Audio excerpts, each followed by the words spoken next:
ಹಬ್ಬವನ್ನ ಶಾಂತಿ ಸೌಹಾರ್ದತೆಯಿಂದ ಆಚರಿಸಿ ಡಿವೈಎಸ್ಪಿ ರವಿ ನಾಯ್ಕ್. ಬೈಲಹೊಂಗಲ ತಾಲೂಕಿನ ಹೋಳಿ ಹಬ್ಬವನ್ನ ಶಾಂತಿ ಸೌಹಾರ್ದತೆಯಿಂದ ಆಚರಿಸಬೇಕು. ಕಾನೂನು ಸುವ್ಯವಸ್ಥೆಗೆ ಧಕ್ಕೆ ತರುವ ವ್ಯಕ್ತಿಗಳ ಮೇಲೆ ಕಠಿಣ ಕ್ರಮ ಕೈಗೊಳ್ಳಲಾಗುವುದೆಂದು ಸಿಪಿಐ ಪಿಎ ಸಾಲಿಮಠ್ ಹೇಳಿದರು.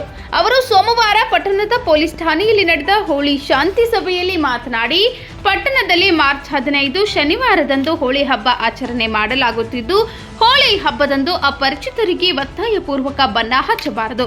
ಕುಡಿದ ಅಮಲಿನಲ್ಲಿ ಹಳೆಯ ವೈಷಮ್ಯದಿಂದ ತಂಟೆ ತಕರಾರು ಜಗಳ ಮಾಡಬಾರದು. ಯಾವುದೇ ರೀತಿಯ ವಾರ್ನಿಷ್ ಮತ್ತು ರಾಸಾಯನಿಕ ಮಿಶ್ರಣ ಬಣ್ಣ ಬಳಸಬಾರದು. ನೈಸರ್ಗಿಕ ಬಣ್ಣ ಮಾತ್ರ ಬಳಸಬೇಕು. ಸಾರ್ವಜನಿಕ ಕಾಮದಹನ ನಿಗದಿತ ವೇಳೆಯಲ್ಲಿ ಯಾವುದೇ ಅವಘಡ ಸಂಭವಿಸದಂತೆ ಮಾಡಿ ಮುಗಿಸಬೇಕು. ಶನಿವಾರ ದ್ವಿತೀಯ ಪಿಯುಸಿ ಪರೀಕ್ಷೆ ಇರುವುದರಿಂದ ಒತ್ತಾಯಪೂರ್ವಕ ಬಣ್ಣ ಎರಚಬಾರದು ಎಂದು ತಿಳಿ ಹೇಳಿದರು. ಡಿವೈಎಸ್ಪಿ ರವಿ ನಾಯ್ಕ್ ಸಭೆಯ ಅಧ್ಯಕ್ಷತೆ ವಹಿಸಿದ್ರು. ಪಿಎಸ್ಐಗಳಾದ ಎಫ್ವೈ ಮಲ್ಲೂರ್, ಗುರುರಾಜ ಕಲಬುರ್ಗಿ, ಪುರಸಭೆ ಮಾಜಿ ಉಪಾಧ್ಯಕ್ಷ ಮಹಂತೇಶ್ ತುರ್ಮುರಿ, ವಿಶ್ವ ಹಿಂದೂ ಪರಿಷತ್ ಜಿಲ್ಲಾಧ್ಯಕ್ಷ ಪ್ರಮೋದ್ ಕುಮಾರ್ ವಕ್ಕುಂದ್ ಮಠ್, ಬಾಬು ಸಾಬ್ ಸುತ್ತಗಟ್ಟಿ, ಸಂಜೀವ ಮುರುಗೋಡ್, ಸೋಮು ಕರವೀರನ್ನವರ್ ಹಾಗೂ ಸಾರ್ವಜನಿಕರು ಉಪಸ್ಥಿತರಿದ್ದರು.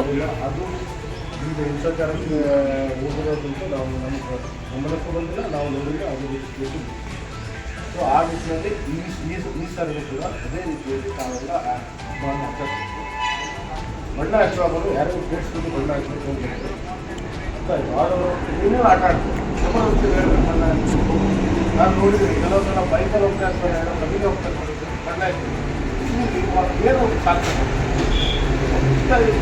ಅವ್ರು ಹೋಗ್ತಾ ಇರ್ತಾರೆ, ಏನೋ ಒಂದು ಫಂಕ್ಷನ್ ಹೋಗ್ಬೇಕು ಅಂತ ಬಣ್ಣ ಹಚ್ಚಿ ಅವ್ರು ಅಂತ ಸಿಚುವೇಷನ್ಗೆ ಅವಕಾಶ ಮಾಡಿಕೊಡ್ಬೇಕು. ಆಡಿದ್ದೀವಿ, ನೀವು ಎಂಜಾಯ್ ನೀವೆಲ್ಲ ಎಂಜಾಯ್ ಮಾಡ್ತೀವಿ. ಯಾರು ಎಂಜಾಯ್ ಮಾಡ್ಲಿಕ್ಕೆ ಬರ್ತಾರೆ ಅವ್ರ ಜೊತೆ ಪರಿಸ್ಥಿತಿ ಆಗಬಾರ್ದು.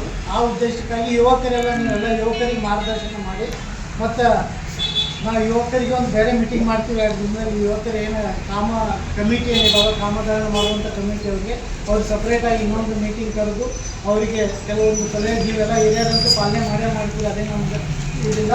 ಯುವಕರಿಗೂ ಸಹ ಕರೆದು ಏನಾಗ್ತದೆ, ಈಗ ವಾರ್ನಿಷ್ ಅಂತ ಬಣ್ಣಗಳನ್ನು, ಮೊಟ್ಟೆಗಳನ್ನು ಬಳಸೋದು ಇಂಥವೆಲ್ಲ ಮಾಡಿ ಸಿಸ್ಟಮನ್ನು ಹಾಳು ಮಾಡ್ತಿದ್ದಾರೆ. ಯಾವಾಗಲೂ ಆ್ಯಕ್ಚುಲಿ ಒಣ ಬಣ್ಣವನ್ನು ಬಳಸಿ ಬಣ್ಣ ಆಡಬೇಕು ಸಿಸ್ಟಮ್.